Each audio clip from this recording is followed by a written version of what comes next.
Okay, so looking at our first example over here, we have to find sides A and B and then angle capital B. Let's find angle B first. What's that going to be?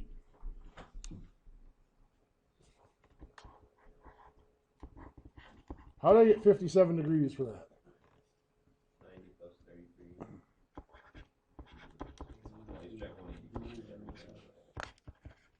Yeah, 180 minus the 90 and the 33. So it's 57.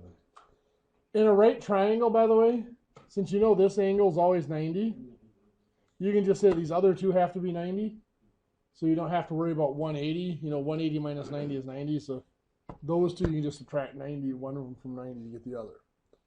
Those two angles will always be complements in a right triangle. To find side A here, we're using this angle, so let's label our sides according to that angle. From this angle, of course, the hypotenuse is which side? C. Adjacent? B. And opposite would be A. So looking for A, we know we're looking for the opposite side, and we know the hypotenuse. Opposite over hypotenuse is sine. So the sine of an angle equals opposite over hypotenuse. So I'm going to put my information in. My angle is 33 degrees. The opposite side is A, that's what we're looking for, and the hypotenuse is 18. I put this over 1, and I cross multiply and divide. So sine of 33 times 18.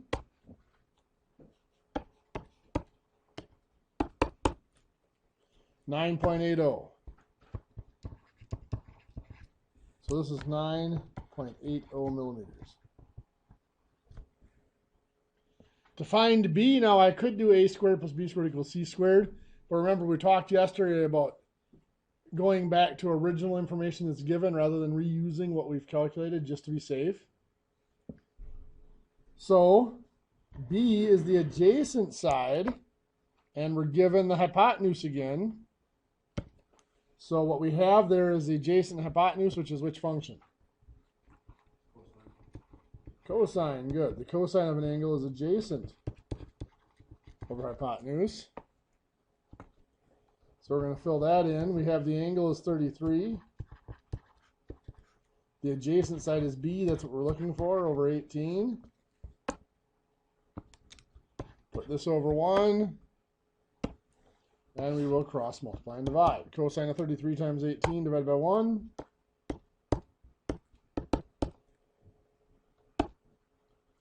$15.09. So that side is 15.09. Just cosine of 33. Make sure you close your parentheses. Times 18 divided by 1.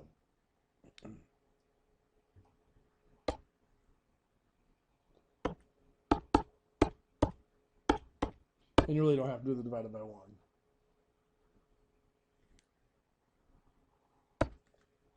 Okay, this other one over here, we're given two sides. So to find side C, that would be just the square root of A squared, which is 8 squared, plus B squared, which will be 13 squared.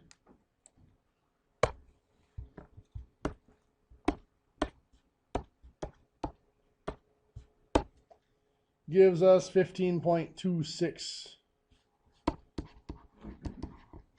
millimeters for C. Now we need to find either A or B, so let's do A. So A is the angle we're looking for. Let's name our sides off of that. Of course, the hypotenuse is side C. Which one is the opposite? A, the A. And so B is the adjacent.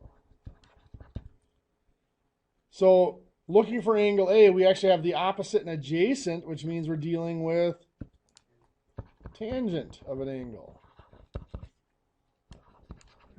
Is opposite over adjacent. So we fill in what we know. We don't know the angle. It's angle A that we're looking for. Opposite is 8. The adjacent is 13. So to solve that, we use an inverse trig function. So technically what we're doing is this. We're doing an inverse tangent that cancels out our tangent. Then we're doing an inverse tangent on the 8 over 13. So A is equal to the inverse tangent of 8 divided by 13. So when we punch that in, it's second or shift tangent 8 divided by 13, and then close our parentheses. 31.61 degrees. So that's A. B then is just going to be 90 minus that, which is going to be 58.39 degrees for B. Any questions? C? That was just A squared plus B squared equals C squared. I just did, instead of putting the squared here, I put a square root over here.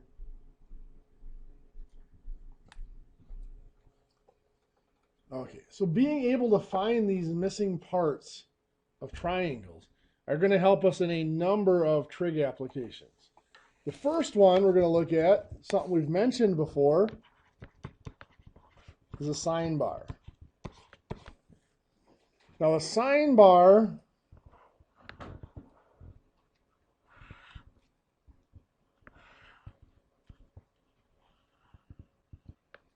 is very precisely machined. And what it is the distance. We have the two circles on either end. The distance between those two circles is either exactly 5 inches or 10 inches. It's the distance from center to center. The ones you guys have in the shop, I think those are 5-inch ones, aren't they? Haven't used them yet? Okay. Well, let's just put it at 5 inches. We'll say this is a 5-inch sine bar.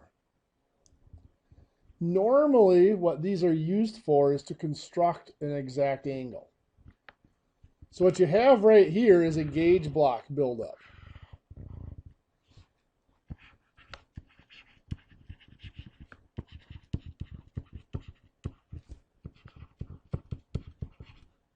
And remember, your gauge blocks you can build up to the 10,000th of an inch.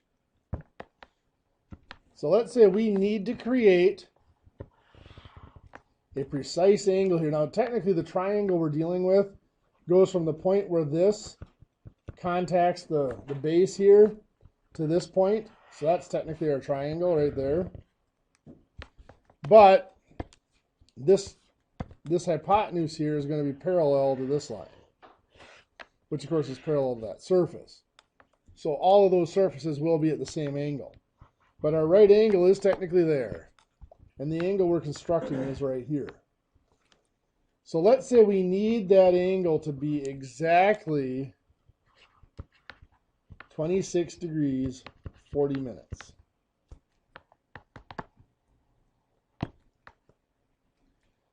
The reason this is called a sine bar is because it uses a sine function. If I draw this triangle out a little bit larger, this angle is 26 degrees, 40 minutes. This is 5 inches here. I am looking for this side. What I'm normally looking for is the height of that gauge block buildup. So according to this angle here, what I have, 5 is the hypotenuse, and what I'm looking for, x, is the opposite side. So that is a sine function.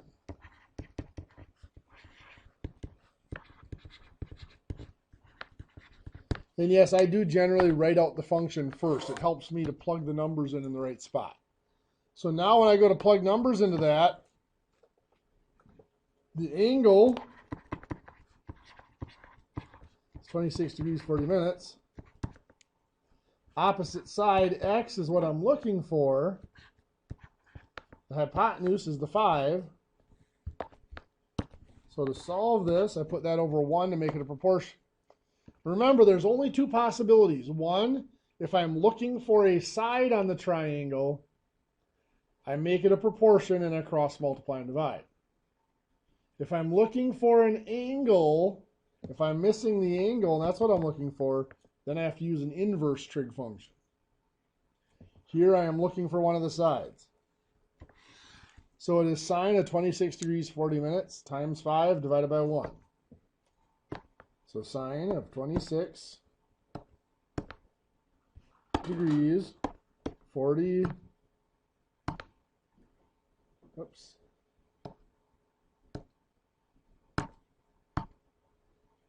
minutes times 5 divided by 1 is 2.2440.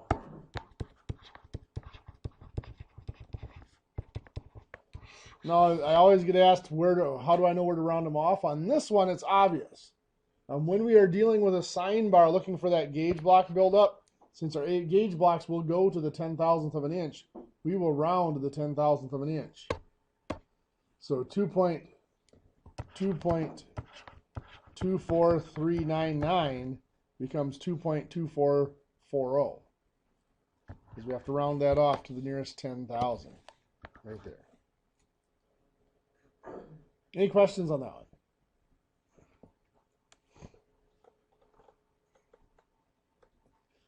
I mean, that one could work backwards. You could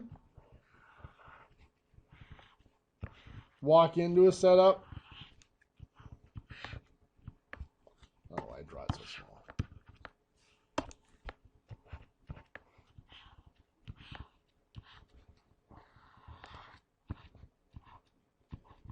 Where it's already set up, and you look at the pre-existing gauge block buildup and figure out what the angle is. I'm not sure why you would ever need to do that, but let's go ahead and do that case. So this is still a 5-inch sine bar. Let's say our gauge block buildup here is 3.129 inches. Well, let's do 1,292 inches. Is what it's built up to be. And we want to find this angle here. So again, that sine, the sine of an angle is opposite over hypotenuse. Fill in what we know. We don't know the angle, that's what we're looking for. So we're going to leave that as theta. The opposite is 3.1292. The hypotenuse is 5. Now here we're looking for an angle, so how are we going to solve it? Inverse sine, inverse trig function. This is the sine, so we're using an inverse sine. So the inverse sine and the sine cancel out, telling us the angle is the inverse sine of 3.1292 divided by 5. So second sine, 3.1292 divided by 5. 38.74 degrees.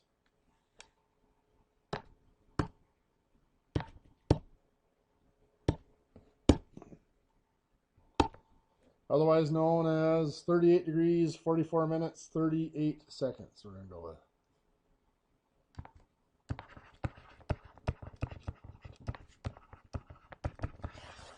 Is there any?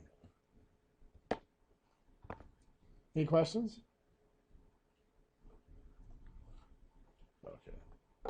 So you can see with these sine bars, as long as they're in good shape and they're precise, we can't measure an angle really down to anything smaller than about, say, the smallest I've ever seen them measured, I think, is about 5 minutes. So I've never seen an angle measured down into the seconds. How do you measure them? Remember that universal bevel protractor we looked at a couple weeks ago? Yeah, I say you can do it on an optical comparator. You can get a little more precise, but even then it's still tough to do. We can build an angle way more precise than that, even though we can't measure it, using the gauge blocks and that sine bar. But you know from the trig that what you're building is what it's supposed to be. Yep. Yeah, as long as your sine bar is precise. I mean, the biggest thing that goes wrong with these sine bars is they get dropped and these ends get mashed up a little bit. It doesn't take much of a burr on the ends to really mess them up. Depending on the material they're made out of, most of them are made out of, you know, a tool steel, but sometimes they get the wrong alloy. They can be temperature sensitive too. Most of them have stamped on them somewhere what temperature they're calibrated at. Usually it's between 68 and 72 degrees that they're supposed to be used at.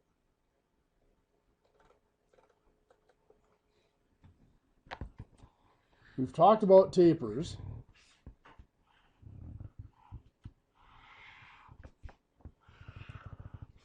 Remember, a taper,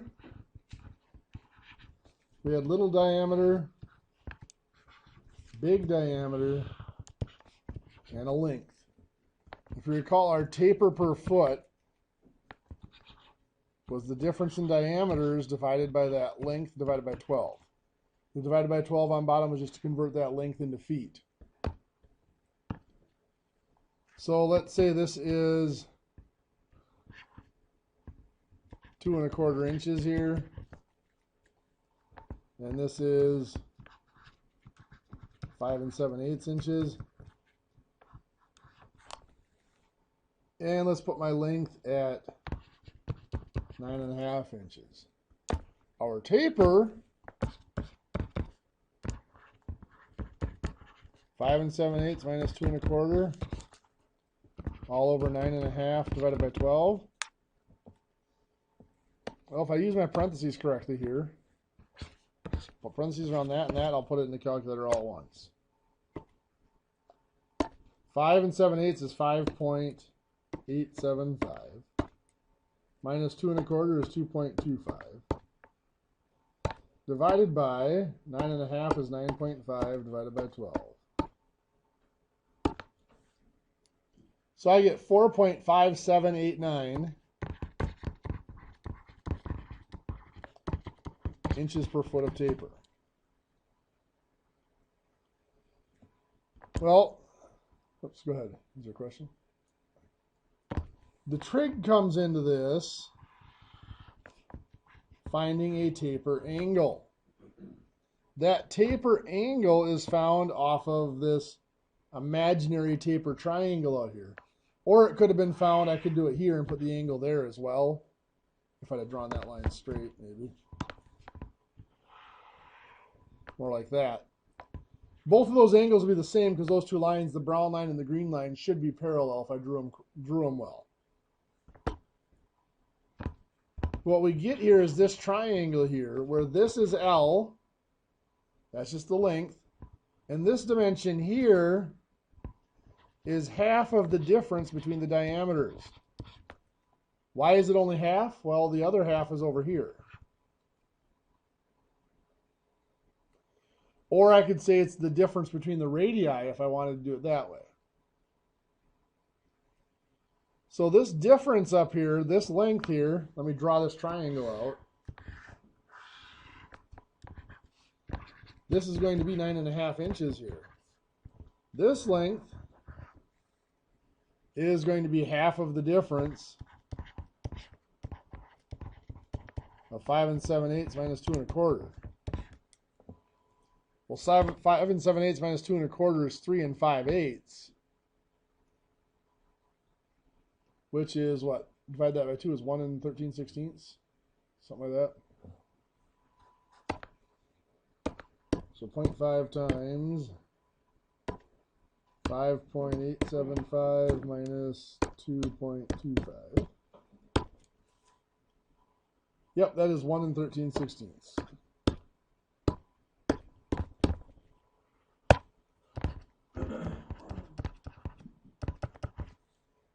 So to find our angle here, theta, which is our taper angle,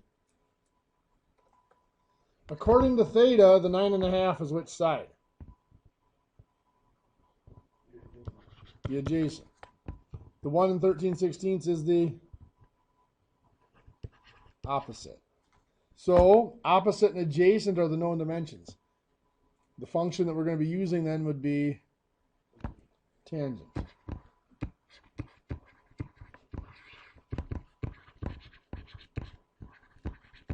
when you're doing machining, tangent gets used a lot because it's very, very common to know a vertical and a horizontal dimension. And so your vertical and horizontal dimensions form right angles with each other. There's always perpendicular between vertical and horizontal. So because of that, they're generally forming the legs of a right triangle. So tangent is a very popular trig function in machining. So here we fill in what we know. Well, we're looking for the angle. So it's 1 13/16 over 9.5. So since we're looking for the angle, we're going to have to do what? Tangent inverse in this case. Yep.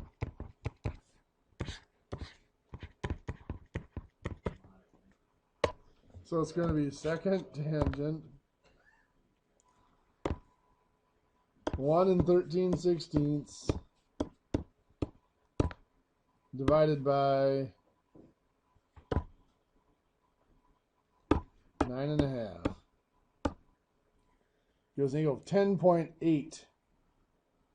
10.80 degrees, we'll call it.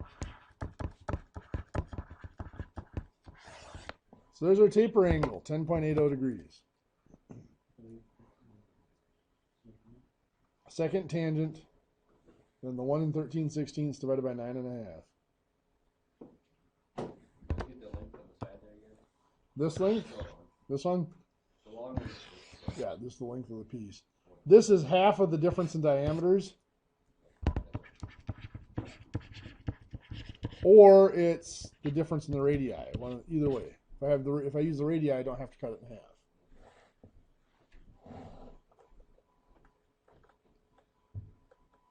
Another example we need to look at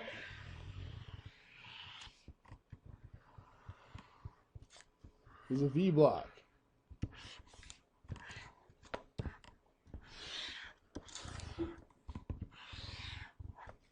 Let's look at figuring out how far this sticks up out of the block. So let's say I'm given that this is an 80-degree angle here. Let's say that this here is 30 millimeters. I'm using millimeters just because it's easier to use at this point for me. This here is going to be 80 millimeters tall up to the top here.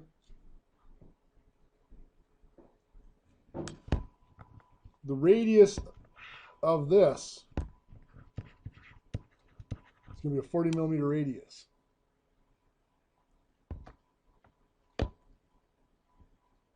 So looking at this, I've got the 40 millimeter radius. Remember, that radius will form a right angle with a tangent. The surface of this V is tangent to that. Same over here, that's tangent. Well, one of our other little rules from circles that we learned was if I connect the center of the circle to this intersection of the tangents out here, it cuts this angle in half. So at 80 degrees gets cut in half to be 40 degrees. If that's 40 degrees, what's this angle?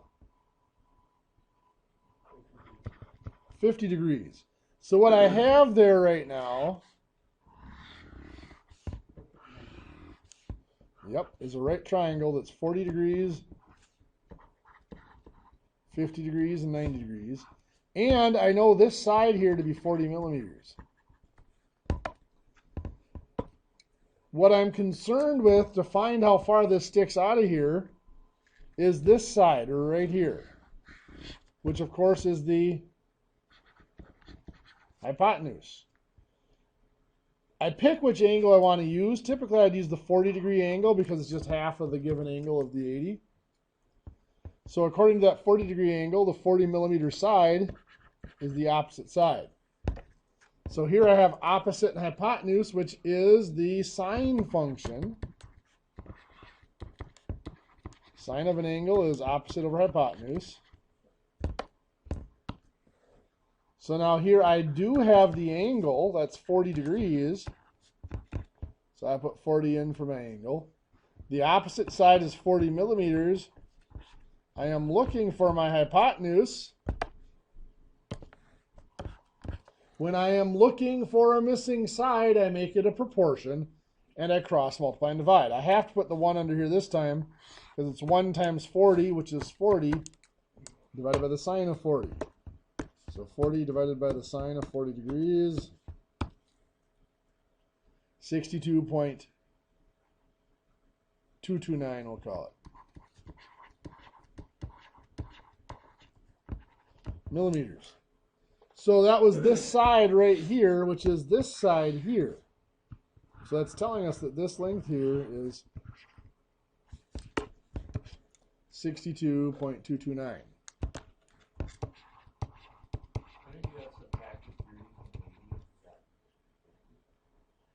50 would give you to here. 50 would be the distance from here to here.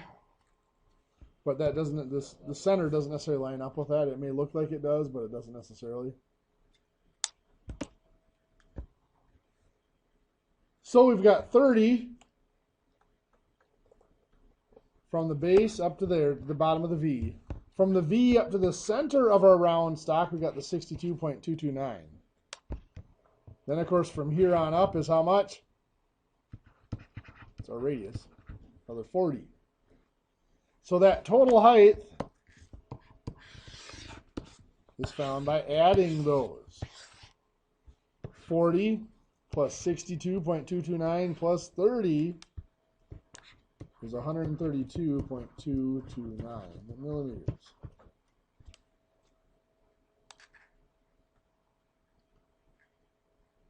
So the amount that this thing sticks up, 132.229, is all the way to the top, minus the 80, which goes to here. So that sticks out 52.229 millimeters. Does that one make sense? When we were doing the ratio, the slope ratios, and yeah, that was a little bit nuts. Yeah. Bringing the trig in makes, I mean, it's all the same stuff. It's just the trig is assuming a common ratio. And once you have that common ratio, the trig kind of takes over and it simplifies it a lot. What was it, 52.229. Okay, our last example we're going to do, just mute for a second. Yep, that was the sine. Get this. Yep, divided by sine of 40.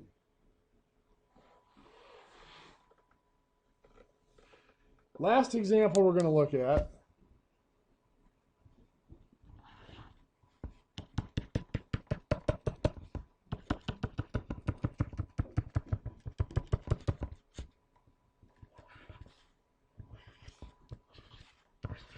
Pretend these are evenly spaced holes here. I missed it a little bit, but close enough. This is just holes around a circle.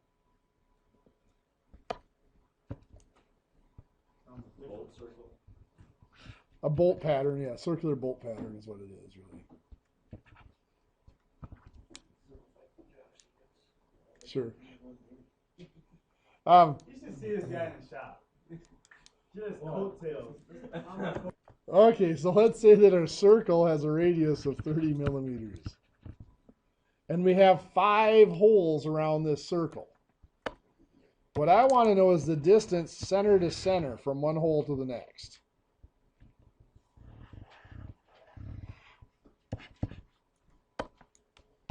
Well, what I can do here is I can create an isosceles triangle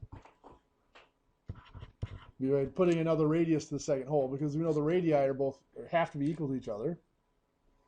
And I can find this angle here. How do I find that angle? 360 divided by 5. There are 7 holes, so that means there's 7 gaps. So each gap is 360 divided by 5, or 72 degrees. Since that is an isosceles triangle, since those two sides are equal, I can draw an altitude here from that vertex over to the other side. And that triangle I create has some definite properties. First of all, this is still 30 millimeters here on my hypotenuse. What's this angle here going to be? Careful. That was 72. Half 72 would be 36, right? Remember, that's when we went through the triangle stuff. When you draw that altitude through, it cuts the angle in half. This one down here would be 54. Okay. Now what we're looking for is this dimension. This is half of x. So I'm just going to call that a for right now. So we're going to find a, and we're going to use a to find x. X is just going to be 2a, 2 times a. So we have this angle, the 36. The 30 that we have from the radius of our circle is the hypotenuse, and A is once again the opposite side. So we are dealing with a sine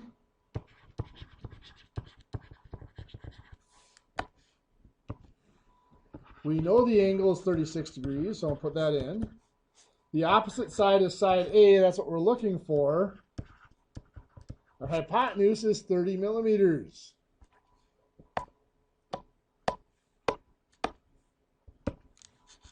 So we'll put this over 1 so that we can cross, multiply and divide. So this is going to be sine of 36 times 30. Divided by 1, but I don't have to bother with the divided by 1. I get that A is 17.6336 millimeters. Now notice I'm going to leave it in my calculator. I'm just going to multiply that number by 2 to get x. So it's 35.2671 is x.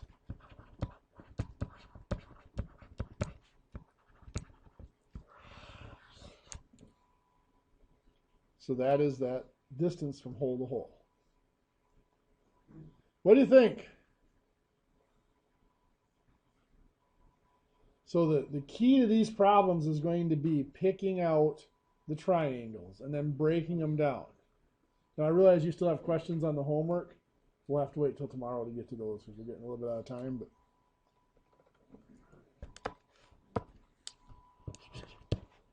page 358 through 361. There are a ton of these examples in that packet. So go through those.